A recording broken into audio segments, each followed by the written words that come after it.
Welcome to Recovery, the Whole Enchilada, a podcast dedicated to exploring the many layers of healing and growth within our recovery community. I'm your host, Peg McDermott, along with my co host. Hello. Hello.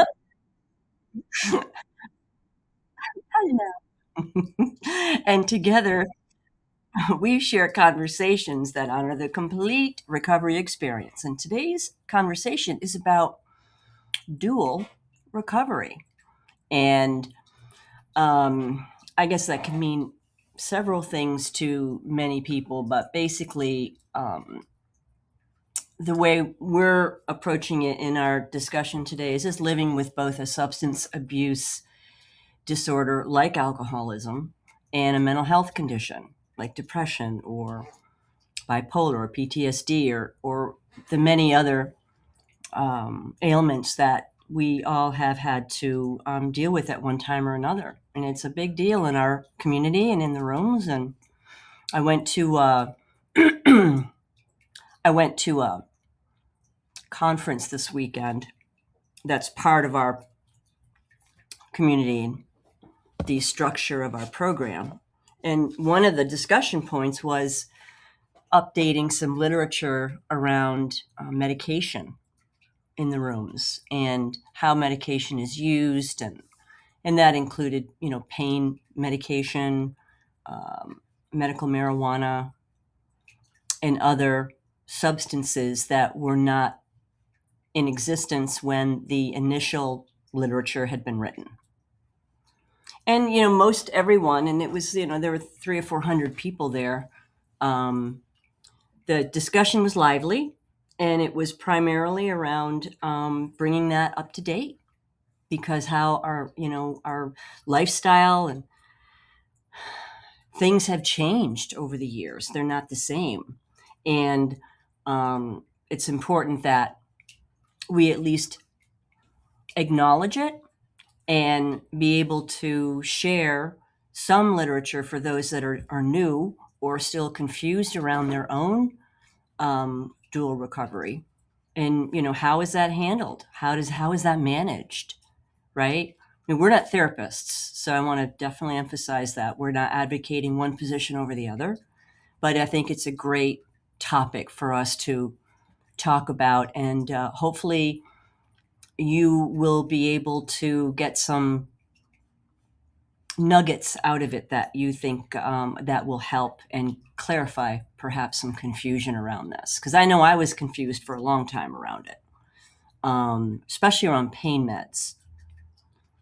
And I know of folks that won't take them at all, and those that will take them as prescribed, right? Because pain medication was made for a reason, to help us manage physical pain. And when I had my knee surgeries, I had to take pain medication, and I was definitely open about it with my community and my network and my mentor. Let them know this is what I was prescribed. This is how I'm supposed to take it. This is who is going to help me take it, because I had someone there who would give it to me at, the intervals that were needed. And that was, for me, a safe process around what can be a slippery slope.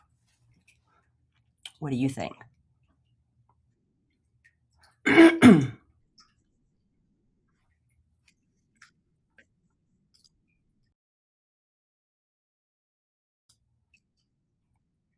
Mm-hmm.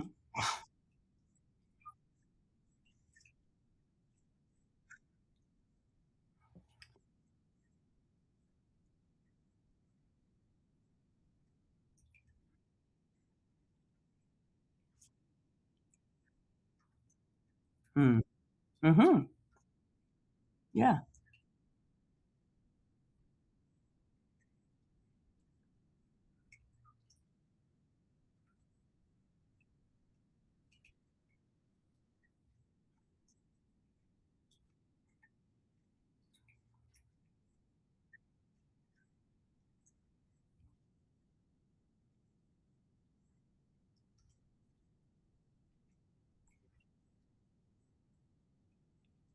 Mm.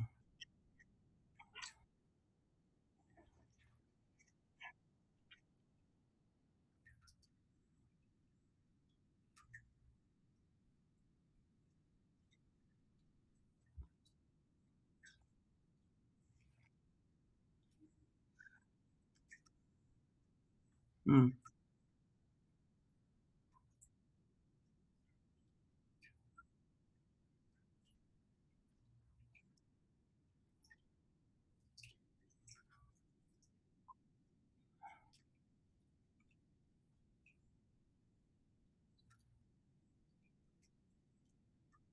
Mhm.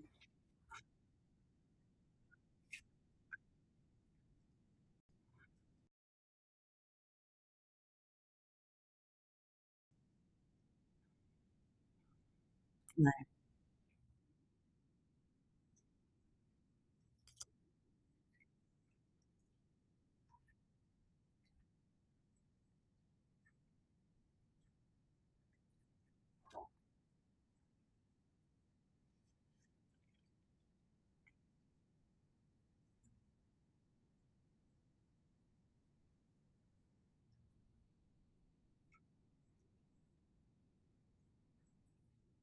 Mhm. Mhm.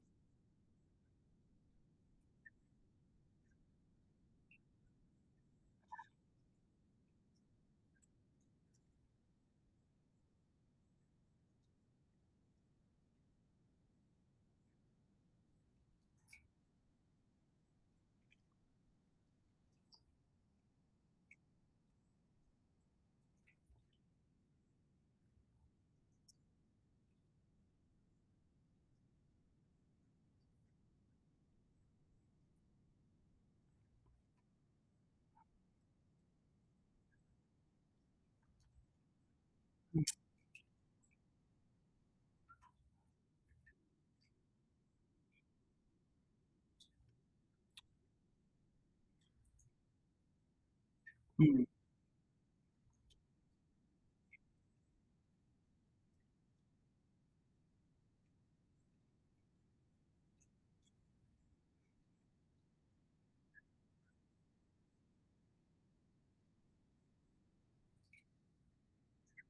Mhm. Right.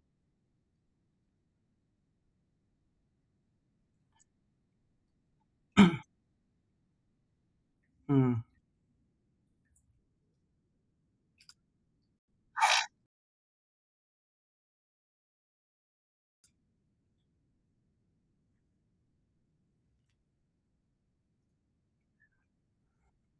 Mhm.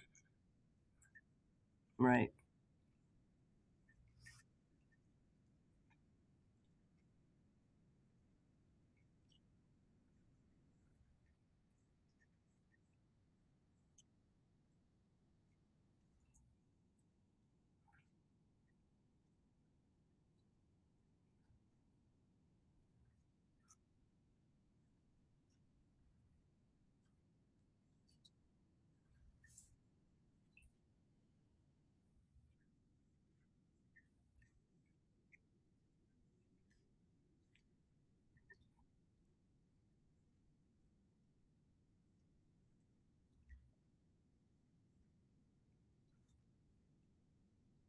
Mm.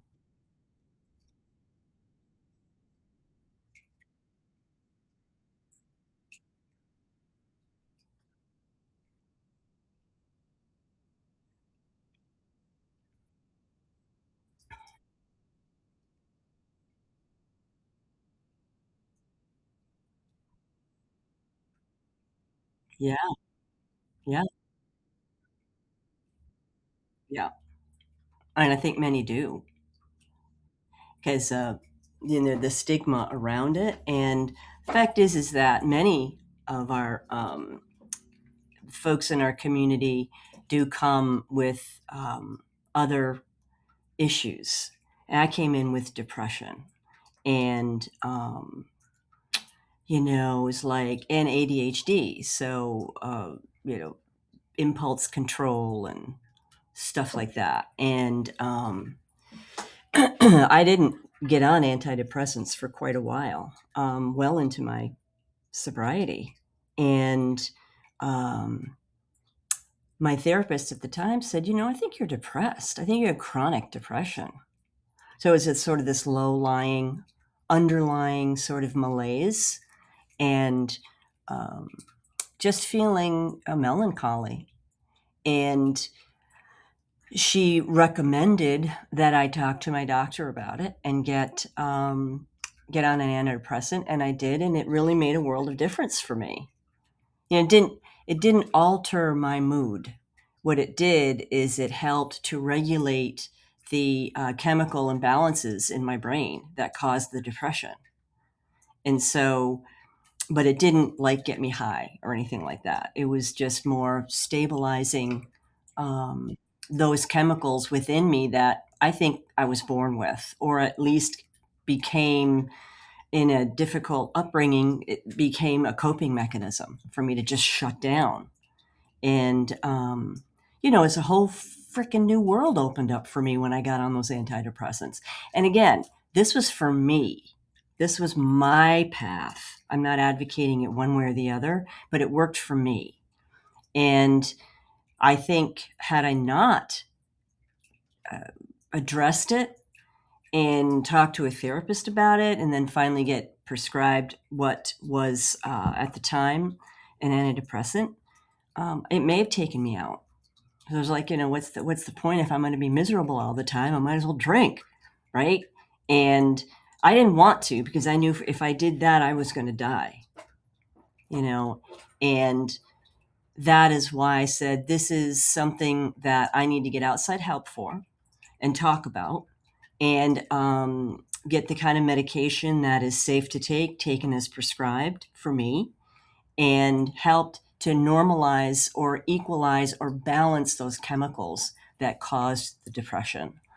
And also just my own upbringing and the beliefs that I formed around that upbringing and the things that I told myself. So the combination of my recovery and my therapy and the medication really helped me to connect a lot of dots and look at the world through a clear and sane lens.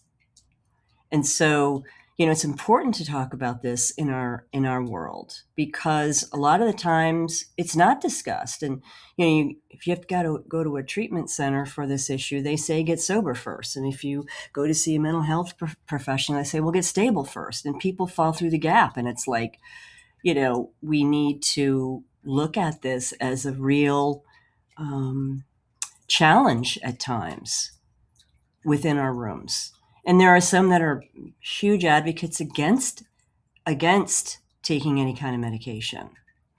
I'm not one of those folks. I think that medication has its place as long as it's prescribed by a doctor and managed by a doctor and taken as prescribed. If it's abused, that's a whole other story. That's a whole other issue. But, when we're dealing, and many of us, I think, do deal with these dual recovery issues, whether it's anxiety or PTSD or trauma, traumatic issues that we're still working through, depression, ADHD, bipolar. There's lots of challenges, eating disorders, other things that we have to, I think, be realistic about in our rooms that actually do exist and we need help around that. For me, did I drink because I was depressed, or did I get depressed because I drank? I don't know. I think I drank because I was depressed. I am not depressed now. I have no intention of drinking, because guess what? If that happened, I would get depressed again, because it's a depressant. And alcohol is a drug. Make no mistake. I didn't do traditional drugs. I made a mess of myself with one drug called alcohol. And I think that the medication question is one that's it's a charged topic at times. There's a lot of discussion around legal marijuana and when that's prescribed, why has it been prescribed, what's the motivation behind using it? Is it for pain management? Sometimes that's the only thing that will touch chronic pain. We don't know. So I'm a little more left of center when it comes to the ways today to manage chronic pain when nothing else is managing it. Now, do I advocate it and the motivation behind it is I'm just going to get effing high. No, that's not the motivation we're looking for. We're looking to get better, to feel somewhat normal, to not have to deal with chronic pain all the time. And I'm not advocating it one way or the other. I'm saying that that is happens to be one way that people do manage their pain. Um, in our rooms, there are others that call it California sobriety, which is different. And I'm not sure what you think about that, Heather. I know I have some thoughts around it. I've exactly.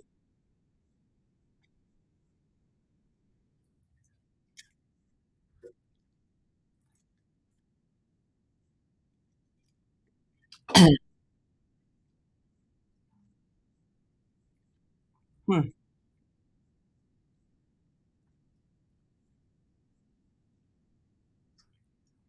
hmm,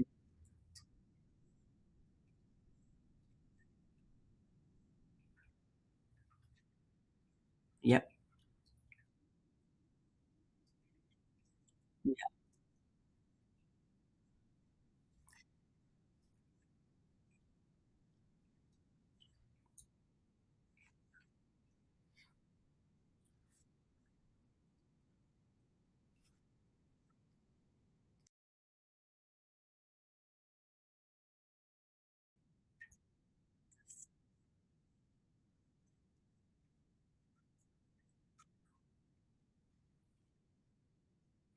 Right, the CBD and yeah, mhm,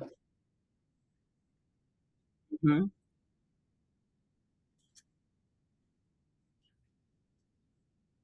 mm,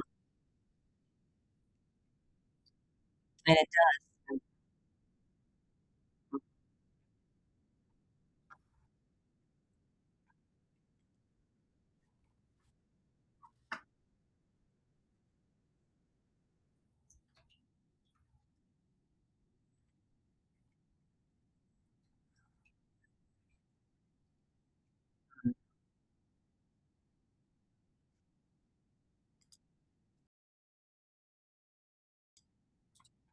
Huh,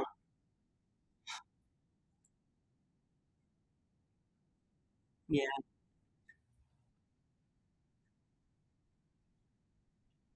mhm,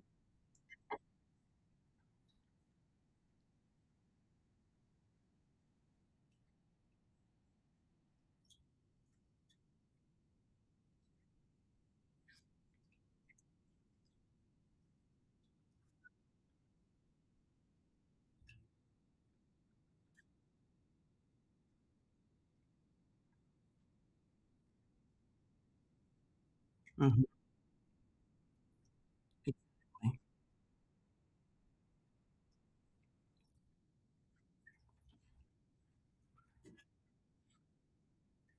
Mhm,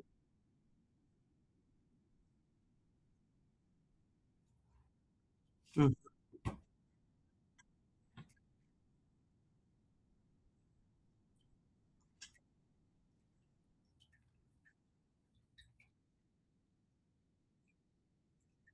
mm,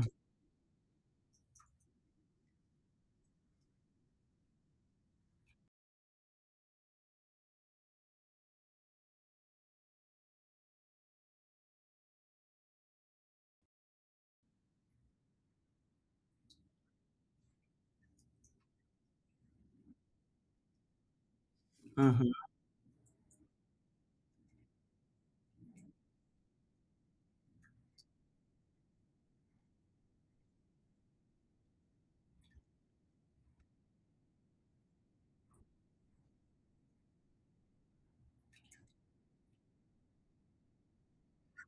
mhm,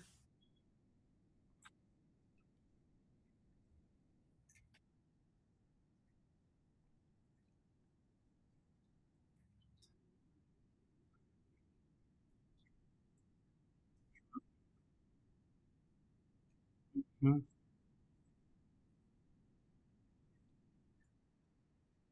mm,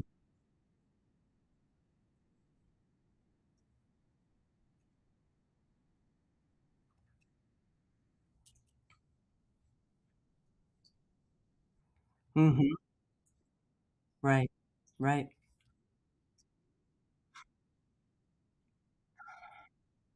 Mm.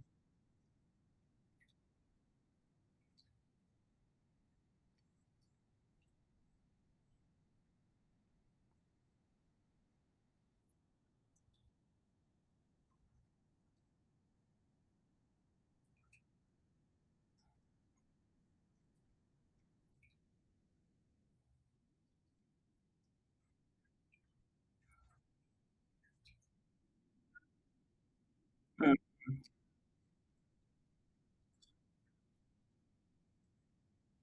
Yeah.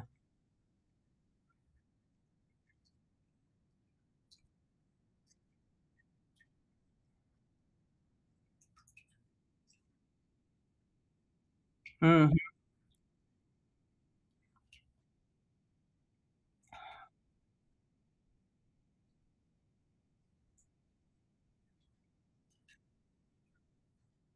Right. Mm-mm.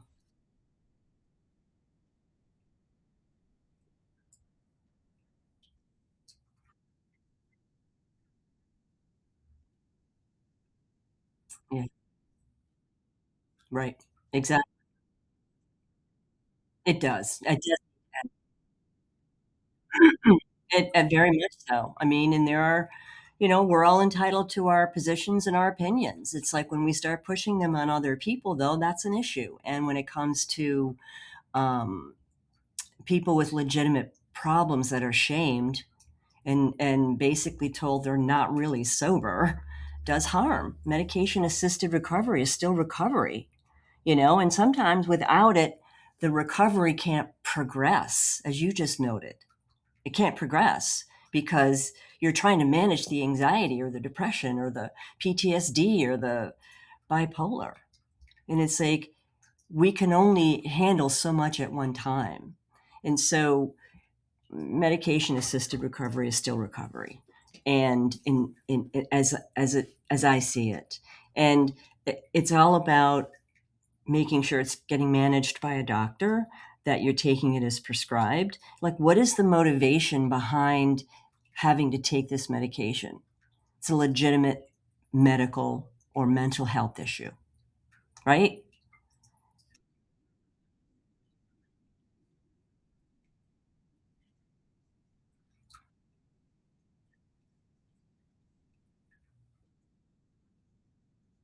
Mm-hmm. Mm-hmm.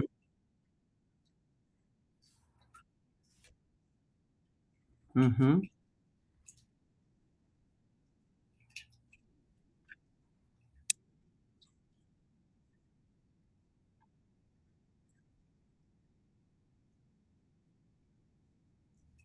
Oh, mm,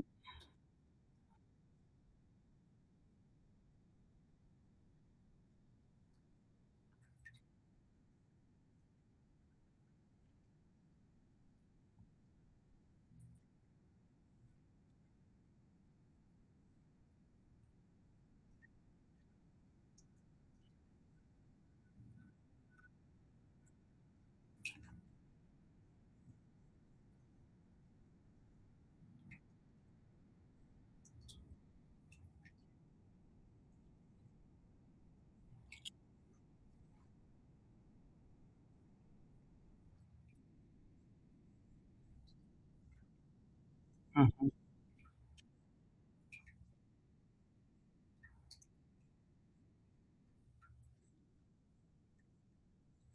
Mm-hmm. Mm-hmm.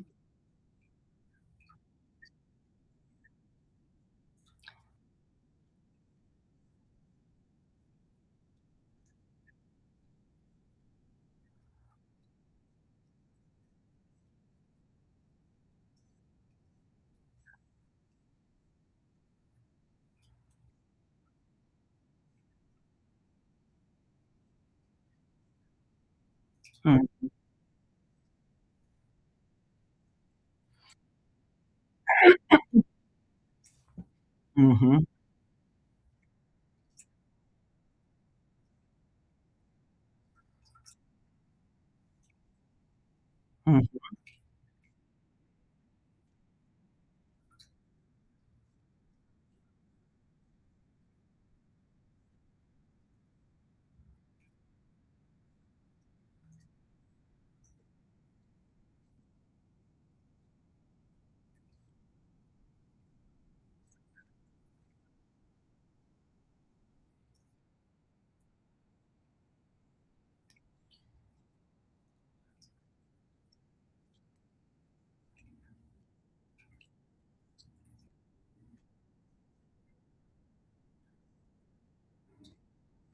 Mm-hmm.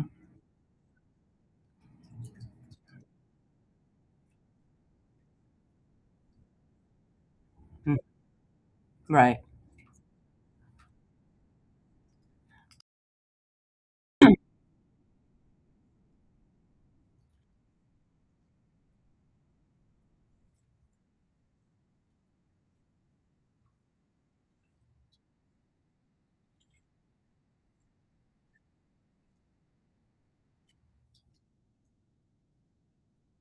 Right.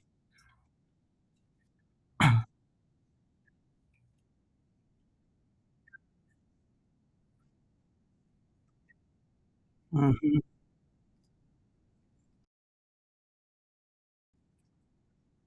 Right.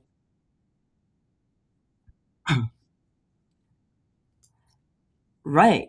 And without judgment. And this is a this disease is a lonely disease. Just alcoholism alone is lonely. And then when we're stigmatized because we've needed to get on medication for a dual recovery issue, it just layers on more loneliness. And it's like, who are we to judge what one human needs to be able to live a full, satisfying, and sober life? I don't know that if I hadn't treated my own depression with the help of my therapist and a doctor, I don't know. I don't think I would have been able to maintain my recovery, you know? And so I think that's important to keep in mind, and it's also really helpful to work with therapists and psychiatrists and doctors that understand the recovery process and understand the process that we go to get and stay sober, and that they understand our program.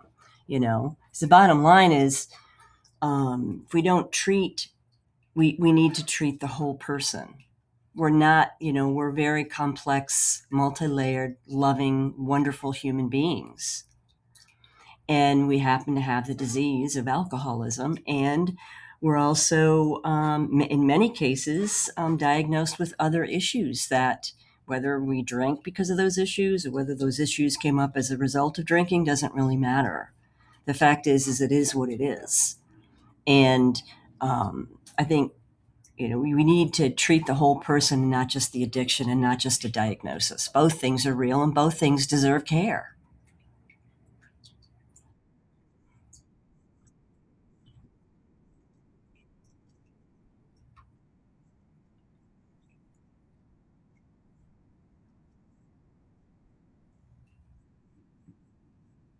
Hmm.